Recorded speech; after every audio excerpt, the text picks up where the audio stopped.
Okay, see, I did the short one. Nice. Normally the intro is a lot longer with the countdown. I'm like, no, we are actually having a conversation that we need to bring forward and not just behind the scenes. So we're Yeah, gonna my go mind for. was literally just blown. Like, I what? know, I know. All right, anybody here, please. We only know you're here if you comment and you let us know where you're at, if you want to, especially if you're a real estate agent. Tell us where you're at. I do also want to say I am still not able to connect to Facebook. So anybody, for me, has to log in from LinkedIn or YouTube. Charlotte's got it attached to her Facebook. So hopefully Facebook will be covered there. So you just need to go to Charlotte's Facebook page. And I don't know, I'm explaining stuff about Facebook and probably nobody on Facebook is hearing this. Anyway, enough. Welcome. So this is a monthly chat with Charlotte, phenomenal mortgage lender, and we've got Karyn Henson, phenomenal realtor and broker, and we have quite a few topics I want to cover today. So I know we're going to go over a half an hour as we normally do anyway. But I want to start with NAR, and I'm actually wondering if I want to start with NAR just and just wait and see if we have a few people hopping in to ask questions. So what do you guys want to do? You want to do some of the fun questions I have first and then Sure. hop in, or do you just want to just continue our Yeah. backstage discussion? No, we can do some fun stuff. That way people have time to hop on. Okay. All right. So one of my questions is, you have your own superhero universe. You're a superhero. What do you bring to lending? Charlotte, you go first. So in your superhero universe, you're a superhero amongst everybody else. What do Yeah. you bring to the table that the other superheroes don't? Man, I'm gonna have to say that it's I'm the magician. I was gonna say cook, but magician is better. I'm the Mm. person that can make chicken salad out of chicken caca. I'm not sure I'm going to your restaurant. Like I said, Can we magician do a sounds better different than cook. metaphor? Magician. I'm literally I like the turning it. There magician. you go. Yes. But yeah, I am the person that I'm the superhero that when you come to me and you have absolute, like, how in the world do you solve all of these problems? I can manipulate and find, I can manipulate the universe. I'm definitely Dr. Stranger. There you go. Not Dr. Strangelove? No, it's Dr. Strange. Dr. Strange. Dr. Strange. Okay. All right, Karyn, you're up. How about you? I am the resolution ranger because negotiation is my strong point, and I call it resolution because I think most times people end up feeling that way. Like we have created a solution to a problem as opposed to I got my way again. So it's done with some finesse. Yes, that's an awesome one. Resolution Ranger. Okay, so if you want, actually, I think it might be too difficult in Restream. I was going to say add that next to your name, but I'm not sure that's an easy thing, and I don't want you guys getting messed up. So next time, maybe. All right, another question, and then we'll switch it over to NAR. The most unusual or impactful, either one, either unusual or impactful way you have served a client. Karyn, you want to go first on this one? Yeah, and it doesn't feel that unusual to me, but I was sort of thinking about it, and I had a developer one time that was looking for a property in an area that didn't have a lot of land to build. So we were looking at infill projects, right? So we were moving in on the 3/4 acre farm homes that people still lived in, multi-generation. And what I did was negotiate with my buyer, the developer, to just give me free reign to figure out what it was going to take to make it happen. And I was with the sellers, I was like a toddler. They would answer something and then I would say, but why? And they would answer it again and I'd say, but why? Over and over and over again to find out like why they didn't want to move and sell, because they were being given this incredible opportunity to improve, their living situation, money in the bank, all of these things. And it often came down to things like, there was 8 generations worth of stuff in the barn. How do I go through that? This is too big. This is too much. And so negotiating with my buyer to just give me free reign and sit there in the living room with these people and just basically give them whatever they wanted, right? So Yeah. we took properties over where there was still mayonnaise and chicken salad in the refrigerator, right? Pack your suitcase, go. We'll have a car come pick you up, whatever it takes. And that was always really fun because of finding that solution. Okay, I'm going to ask another question for you, Karyn, before we hop over to Charlotte. But I do want to say hi to David, and I'm going to do a shout out for David because he just designed and not emailed. Good grief, Tanya. David just designed and mailed my new business cards to me, and I got them last week. So anybody looking, and again, you can see I found David on LinkedIn. So yes, I'm going to do a shout out for David and business cards. Good. I need that contact. So I need some new business cards. David, meet Karyn Henson. Karyn, meet David. There you go. Hopefully he's still here listening and didn't log out because my chat wasn't working and it just popped up. So there you go. So David, hopefully you're still here. And I have a feeling if he was, he'd comment. But he did do a great job on my cards. Great. All right. So Karyn, I'm going to ask this question again, and shame on me for not being so specific. And you and I will talk about where you defaulted. How about a very unusual or impactful way that you helped a realtor client in your brokerage? Oh my goodness. Because you went right to real estate and being a realtor, right? And I'm like, I wanted you to, and then I wasn't clear enough. I wanted you to have your broker hat on with this question. I can tell you that recently there was a situation where there was many layers in this transaction. I think there were 4 contingencies. And so our client was also the client of someone else, right? So in our case, this person was either buyer seller and then was someone else's buyer seller. Right. Out of state. Out of state. And so there was bumps in the road, and it wasn't really a big deal except for this other agent who was also representing our client basically decided to make things really rough for us. And there was group communications between the agents and the brokers, and she was really quick to get to that client before we could tell them. And it was our news to deliver, right? And that's just sort of setting the stage for how it went. There's a whole lot more to it.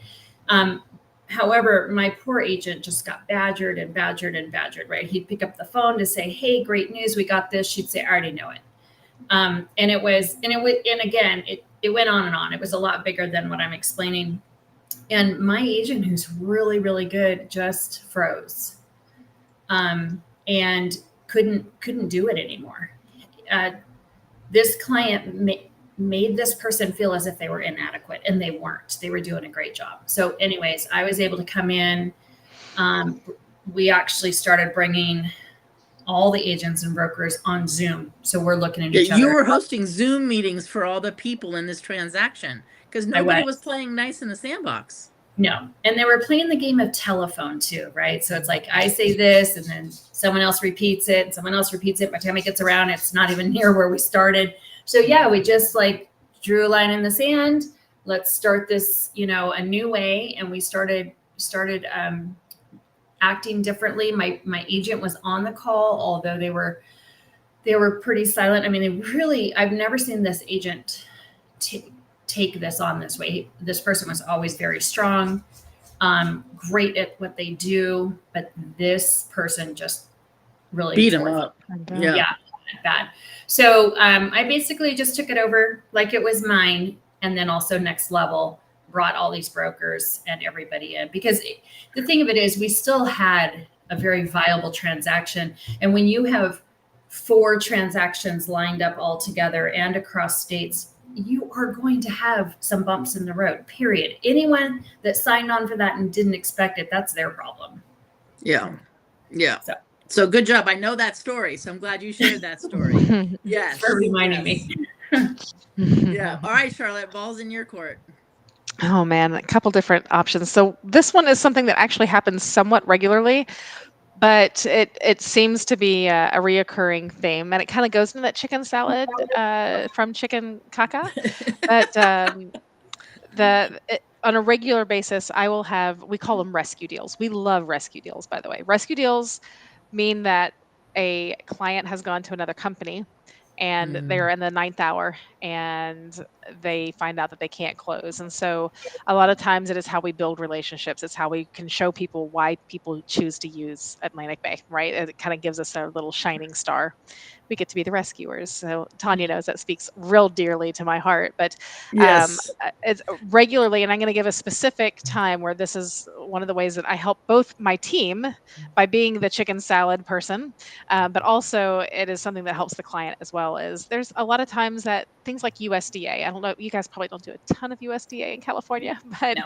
USDA rural housing is an income limit program. So if you make 1 penny over their income limit, then you cannot qualify for their loan. Right. And how they calculate and how you calculate income, it's the household, it gets really tricky. So you can literally, and this happens a lot in that 11th hour, where you qualified when you went in for the approval, but then you got a bonus or you work some extra hours, and now suddenly you don't qualify. And most companies, when you don't qualify, just were like, sorry, you don't qualify, you're going to have to switch to FHA, which is now 3.5% down versus a zero money down product. And a lot of times the interest rate on USDA is better than a lot of the other interest rates. The MI factor, it's a better product. So It's interesting. they're in this last little part, and now suddenly they're having to change products and having to change loans, and their payments probably going up, or they have to bring more cash. So it is kind of my specialty that when we have one of those, I will say, bring me all of the documents, bring me all of the numbers, and I can crunch a number. I can't do math, but I can do mortgage math, girls. I can do I mortgage math know. real good. So I I go know. in there and I literally, and I figure out how many hours they can work on their next paycheck. Like I get down to, like, you clock out at this time, you take this day off sick, and I'll find them a way to get back into the loan that they were wanting to qualify for. It's happened at least 10 times that I've been able to get Wow. them. So it means that we get an extension for a couple of weeks, explain to everybody they look great, we're going to do this path, and then we can get them in. So it's just a way of, again, knowing how to work with what you're given, taking some chicken poop and using magic and turning into something that actually works for the client. So it really helps. It helps the team because I can go in there and just really get to the nitty gritty of the numbers, but then it helps the client because, you know, it's unusual that they have to switch gears in that last second. So we can kind of fix with that. It helps. Yeah, cool Yeah. story. Okay, so now this question you guys don't know is coming, but it's okay. It's kind of on the superhero question that we went to in the beginning. So Charlotte, I'm hearing about the magic in your superhero, right? And now I'm hearing about how you like the rescue loans, right? You're a Mm-hmm. firefighter. So your challenge, and I want you to bring it next time we do this, is a visual of your superhero. Mm. Okay. Okay. Right. So Nope. Karyn, you too. Like an Sorry, avatar. yeah, you have to have an superhero avatar. I'm going to Perfect. write that down or I won't know. Uh-huh. Yes, and write down the 2 words. So what were your what's your superhero's name? The Um, Resolution Ranger. There oh, you that's go, cute. I need to come Resolution up with a good Ranger. I name need to for see a mine. visual. Yeah. Yeah, and I like what David said. Mortgage match. Yes, Mhm. matchmaker. Yes. Absolutely. Yeah. Can you like have me be like about 50 pounds lighter and then get me out there on the dating world, Charlotte? Can you use Um, that magic? I'm telling you, when I figured out that Zoom can do that for me in my Zoom calls, I refuse to meet anybody in person anymore. That's funny. Thank God for AI, right? I know, right? So true. Yeah. Oh, yeah. All right. So let's get serious for a little bit. And again, if anyone's listening and we don't see that you're here and you want to ask a question, please feel free to ask a question. We really want your questions around this. This is an important topic, and I'm going to be listening to a podcast tonight on it. Karyn's already listened to it, so she'll share some points. Plus, Karyn's been on top of it.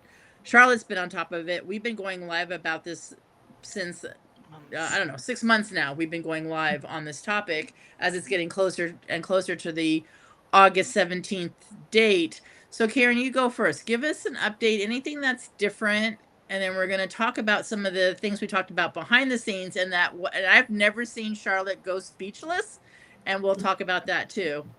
Yeah. Well, I think as the date draws near, I see a couple things happening, right? Some agents are really beginning to panic a little bit. And then I would say that the advice in the industry is getting a little more practical, which I can appreciate because we've spent a lot of time talking about why did this happen? This shouldn't have happened. This should have never, well, it's here, right? Mm-hmm. It's like the baby's coming. And one thing that I heard today that I thought was a great statement is just work within the spirit of the settlement. So there has been a lot of discussion about creating websites outside of MLS where we can, advertise any commission that we might be offering, different ways. And I know some people are joking about, in the photos are going to set the microwave to say whatever the percent is on that they're going to give away.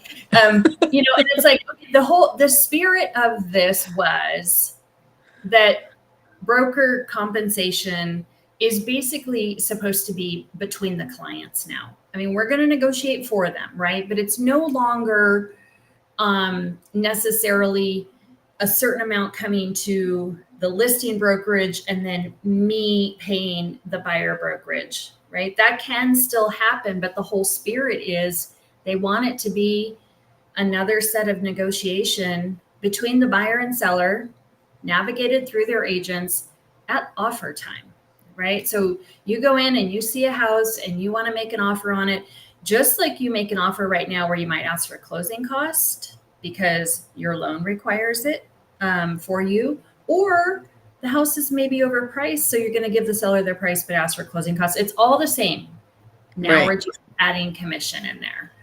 And so I think that it's really important to take that advice about just work within the spirit of this. Now, certainly, I'm still going to have conversations with my sellers about being ready to offer a commission to a buyer's agent because there's a lot of buyers that just simply don't have it and they can't have it. But it's going to be in the matter of be prepared for this, just the same as I currently prepare them for a buyer might have to ask you for concessions. A buyer might ask you for repairs. Like there's all these, we play what if at the listing presentation really, really big because the sellers have all these questions. What if this happens? What if this happens? This is just another what if added to the conversation. And, like I tell sellers now, we'll have a discussion about it. I'm going to tell you about it, but we're actually going to have a real conversation about it when we get an offer because then we know what we're dealing with, right? So that's where that's going to go.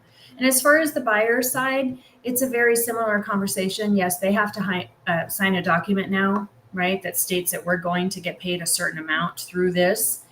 However, it's important, in my opinion, to remind the buyer they're still in control of how that contract actually gets signed in the end. Right. So if they are coming on working with me and have committed to me getting paid a certain amount of commission and they find a house that's not offering any commission, then this is where we have the discussion with them. Like, how are we going to make this work? Maybe maybe you can't afford this house because of that. And we need to go find you when you can. So, yeah. Awesome. Yes, I just have some questions, but I'm going to let Charlotte take a turn. So how is it affecting the mortgage industry for you?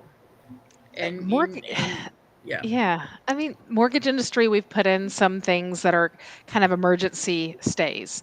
I think those emergency stays can absolutely change over time, but depending on how this is adopted, right? Because right now it is still considered a seller typical paid.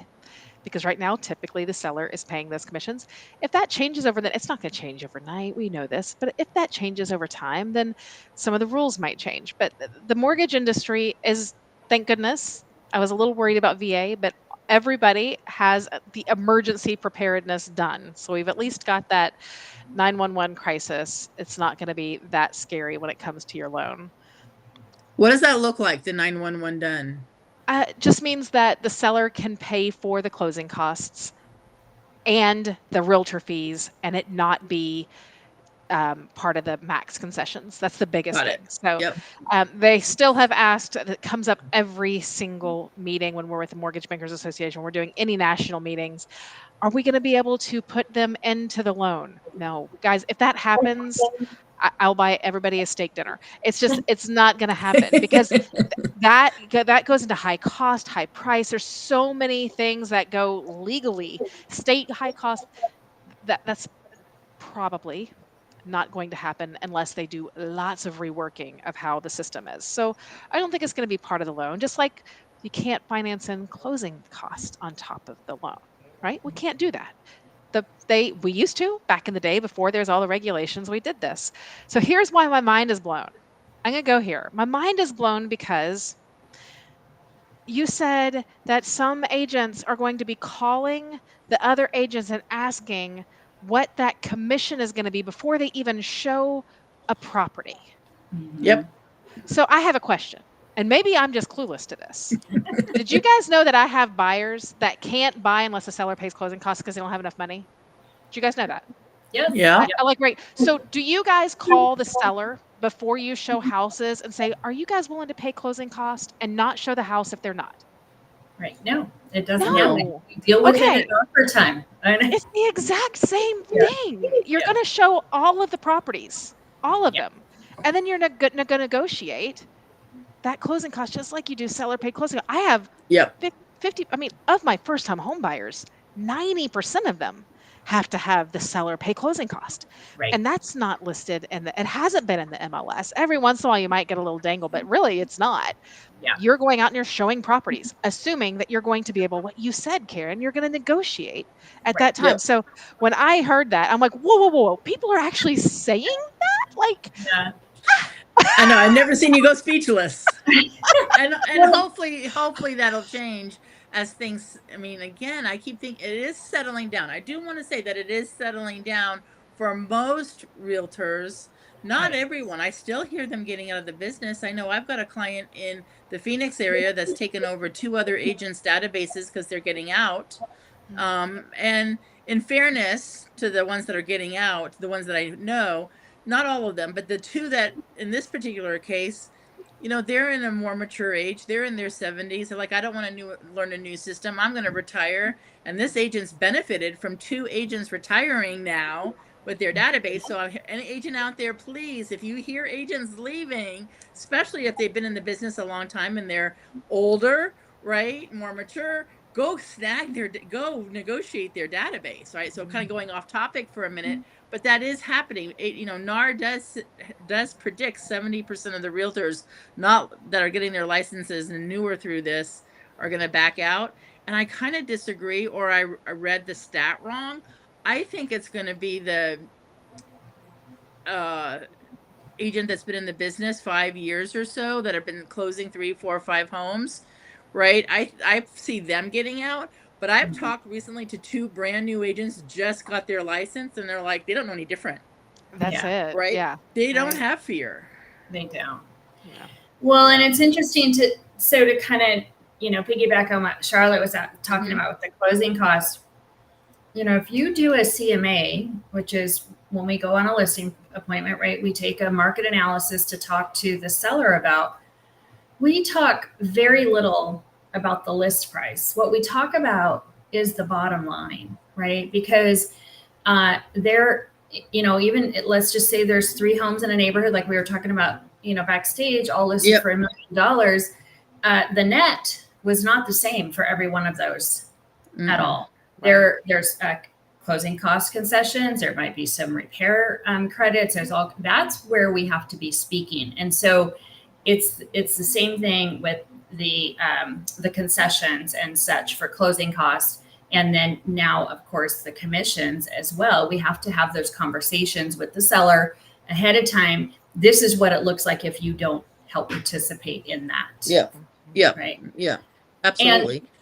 And again, it's all a what if. Let's wait until we have an offer and then figure out how to make that happen. Sellers are going to feel very different when they receive an offer on day 1 versus day 31, as an example. You're right.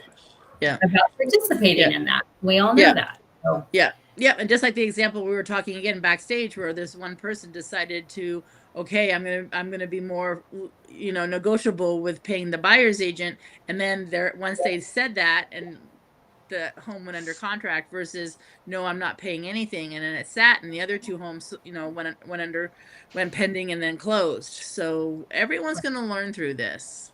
I think so too. I think probably the largest challenge I can see is that when they remove the field and MLS, where we would normally state what the selling office is being offered for compensation, they're also going to remove all the historical data of that.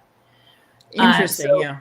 Yeah. When we are doing market analysis, we can presume that date, before the August 17 day probably had a commission. Beyond that, then we're going to have to put a little more work in to figure out what happened. Yeah. So that we have a level market analysis. Okay, so I was in a real estate Facebook group. So I was watching some of the comments in this real estate Facebook group. So it's not anybody that I coach, but it was just in this group and reading their comments. And I saw 2 comments. So I'm watching Charlotte's face on this one. Oh, Lord. Right. Yes. So, and I need to turn off the balloons. So one agent said they are going to now have 3 tiers. As a buyer's agent, they're going to say to their client, for 1%, I'm going to do X, Y, or I'm going to do X. For 2% commission, I'm going to do X and Y. And for 3% commission that you're going to agree to pay me, right, I'm going to do X, Y, and Z. Thoughts on that? Depends on the person. The buyer or the realtor? The agent. Yeah. Okay. If I said for 1% I'll do X, and then they needed Y, I know me. I'm going to do Y. Oh my God, I know you. You're doing Y for free. I'm doing Y for free. Yeah. So that just really shot me in the foot. So yeah. I'm going to say it depends on the agent. And then there's this other thing that says if you do that, and I don't know that I'm against it. I think that we might come to that being a very much of a norm. Mm-hmm. But there is also that conversation when if you aren't me and you don't do Y for free, so you just do X. I'm a big girl in my reviews. I love my reviews. What are those reviews going to look like if I only did X? Now, they only paid me to do X.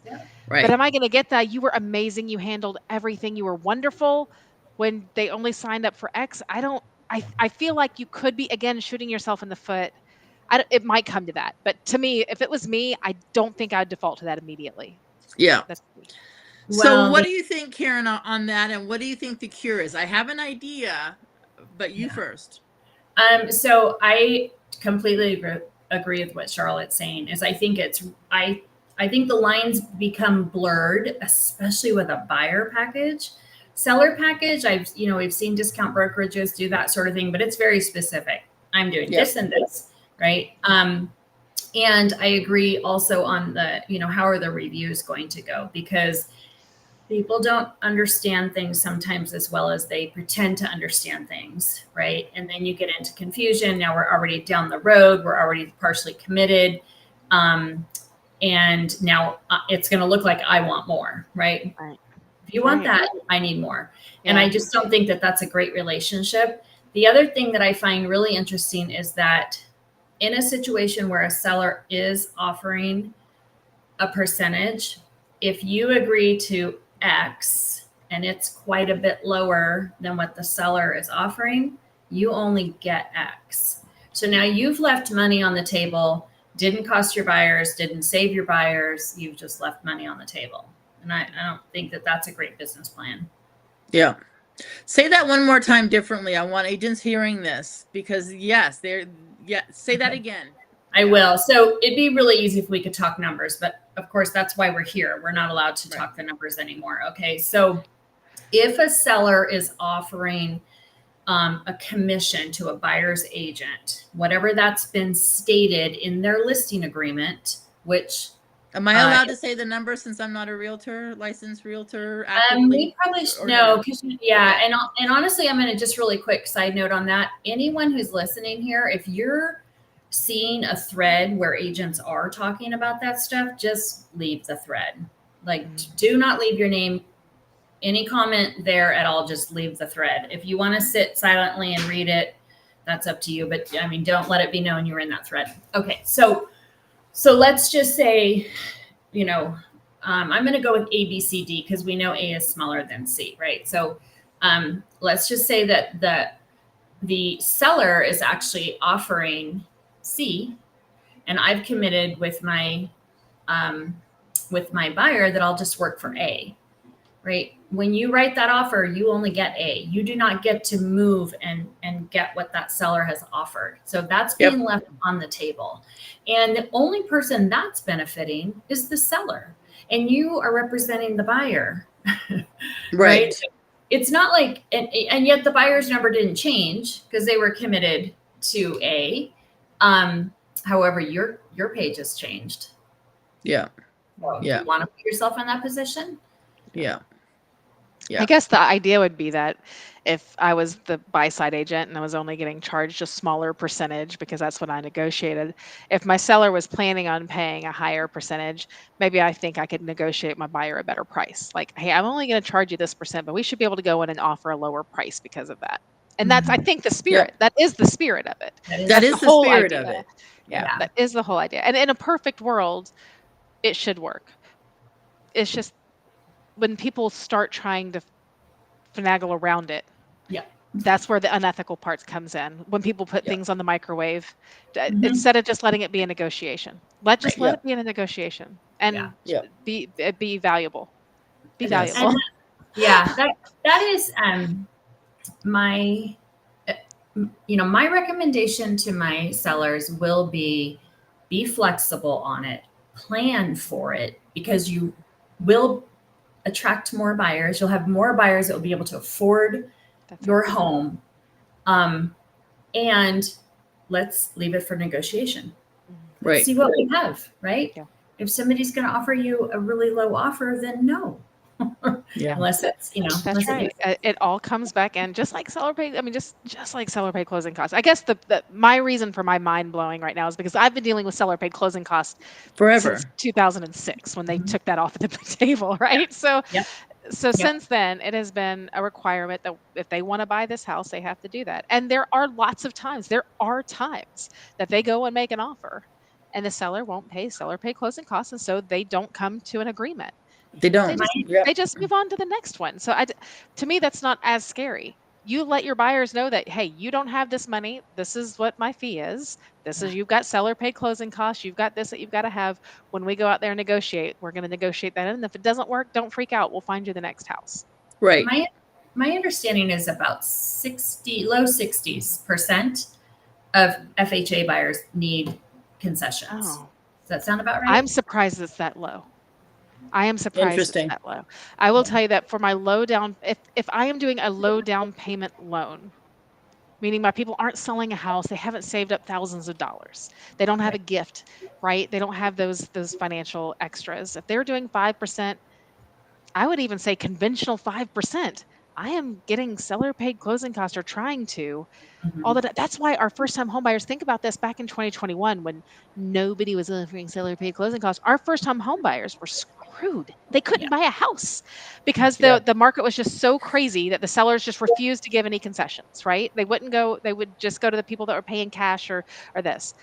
That was because my buyers definitely had to have some seller paid closing costs. So I feel like it's going to be the same. And could we get into a market where it's going to be tough for buyers to get the sellers to pay commissions? Maybe, but it'll be short-lived, because when all the buyers quit buying, that inventory is going to swatch. It's a pendulum that's always moving. So I just say, there are going to be times, sure, where they're going to have to make more offers. And it's just like today when they want seller pay closing costs, but the pendulum swings. And then there's going to be offers where they're going to be like, I'll pay all your closing costs. I'll give you just take this house. Exactly. You have the dog. Yeah. Right.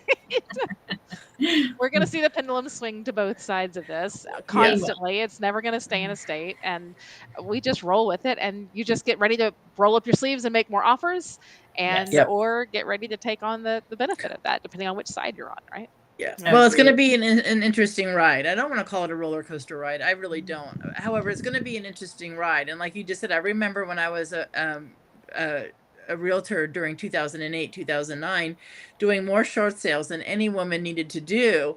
And yes, sellers were like, buy my home. What do you want? Right? Yep. Banks, what do you want? Please don't be a foreclosure. I will say, and this is not to frighten anybody, but just back to the, work within the spirit of the settlement. before the lawsuits, the Department of Justice was hot on the heels of real estate agents. They were really digging around in our industry, and we're trying really hard to be sort of a disruptor as to how we do business. When the lawsuit was really prevalent, they got quiet. Well, they're back, and they've recently requested information from a few states. California is one of them. So they're digging around in our Department of Real Estate right now. And so I would just say to everybody, while you're figuring out how to negotiate this stuff, just make sure that you're minding your P's and Q's, and just stay within the spirit of the settlement. Yeah. Yes. And so I'm going to go way back to the beginning of all this, the foundational piece of this. And again, both of you can disagree, agree. The safe space here is this is the time for buyers agents to really fine tune their superpowers. That's why I wanted to talk. You have to know your value, your worth. I know it. I know how hard buyers agents, sellers agents, realtors, lenders, I know how hard we work. And Yes. you work, right? And being able to articulate that with confidence and clarity will help, and have testimonials. A real quick story. I can't name names since I don't have permission to share the story. So I think you two might know who this is. But there's a real estate agent that was helping a client and got them to close. And it was a really tough transaction. It'd be one of the stories that she would have shared here when I said an unusual, impactful story, really went above and beyond to get this property to close. And after it closed, just by coincidence, this is when NAR first rolled out all this, the lawsuit, and they were talking about it at the closing table, and the clients said, I will use you forever. I don't care if it's 3% or 5%. I'm always using you. And she got a testimonial right there at the table. So proud of her. Get that in writing. I am paying for you next time I buy a home because you are worth it. And so those testimonials are key. They are. When you talk about getting the word out there and knowing our value, there's a consumer report that came out asking how many hours a consumer believes a buyer's agent works on a transaction. And I can tell you that it is this compared to the reality. Yeah. The reality. The same study shows that the average buyer's agent spends 80 to 100 hours on each transaction. Yeah. It's a lot of hours. It's a lot of hours. And what the consumer's opinion was really low compared to that. Yeah. So that's on us, right? Yep. We have to articulate that to our clients. And it's not about, oh, look at me, I work so many hours. Not at all.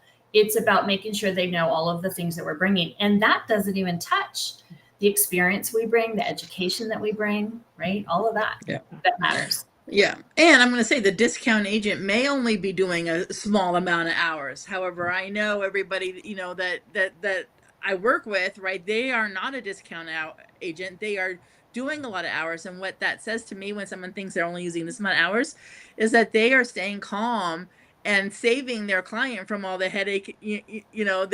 All the behind stuff stays behind for their client. Not that we want to always be saying, hey, you can't believe how many hours I've spent with this crappy agent on the other side of the deal. But, right, they're doing a good job keeping all that stuff, out of their view. Ducking it. Yeah. Yes. Yeah.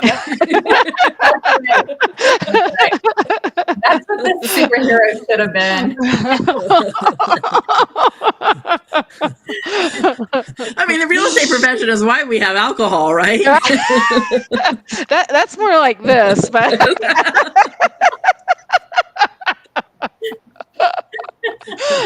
and how we can swallow the poopy chicken. Oh yeah, for sure. All of that good chicken. Okay. It's not poop by the time we're done, I promise. You started it. All right, so let's put a period on the topic. And the expense in those hours. So David, yes, I guess put a period, but I'm not going to put a period on it because David just brought up a really good point that we have not discussed. Is the money that you also spend, Yeah, no, absolutely. Yeah, absolutely. So thank you, David, for bringing that up. All right, last question. what you cannot going forward be a mortgage lender. You cannot be a broker or a realtor. What would be your next profession, Charlotte? That's so easy, and you know that's going to be I easy know for me. the answer, but I want She everybody to gave know me a the nice answer. little easy one here because it's my passion, marketing. I absolutely Yeah. love it. Like think tank style marketing. Let's get your business brand, your development, creative Yeah. ideas. It's Yeah. Awesome. my favorite part of my I'd job. hire you in a heartbeat. So there you go. I would. And I would. All right. So Karyn, how about you? I'm What going would to you do?